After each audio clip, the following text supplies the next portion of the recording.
Hey mga ka-vlog! Welcome sa aking channel. Ngayon ibabahagi ko sa inyo ang buhay ko bilang isang nanny dito sa Thailand. Ang pagiging nanny ay higit pa sa pag-aalaga ng bata. Ito ay tungkol sa pagmamahal, paggabay, at pagtitiwala. Ito ay isang papel na humuhubog sa buhay ng mga bata at nagtuturo rin ng mahahalagang aral sa atin. Bawat araw ay iba, pero laging rewarding. Sa umaga, naghahanda ako ng pagkain at tinutulungan ang mga bata sa kanilang school routine.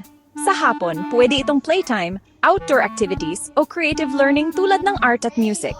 Kailangan ng pasensya, creativity, at dedikasyon sa trabahong ito. Pero bawat ngiti, tawa, at yakap mula sa mga bata, sulit na sulit ang lahat. Kung gusto mong maging nanny sa Thailand, siguraduhin na may experience ka sa pag-aalaga ng bata at maghanda ng maayos na resume na may kasamang skills at references. Maghanap ng trabaho online sa mga expat groups o recruitment agencies na specialized sa childcare.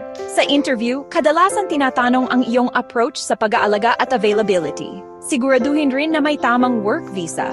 Madalas tutulungan ka ng pamilya sa proseso. Ang pagiging handa at professional ay malaking tulong para makuha ang trabaho. Napakahalaga ng pagiging nanny dahil hinuhubog natin ang kinabukasan ng bata.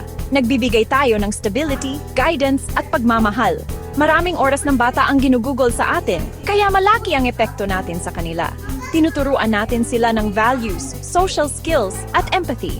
Para sa pamilya, nagbibigay ito ng peace of mind na alam nilang ligtas at maalagaan ang kanilang mga anak. Siyempre, hindi laging madali. Kailangan ng pasensya at flexibility sa trabaho.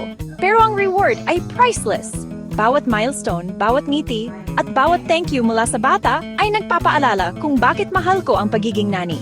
Isang challenging na trabaho, pero puno ng joy at purpose ang puso mo. Kaya, kung iniisip mong maging nanny o isa ka na, tandaan na napakahalaga ng papel mo.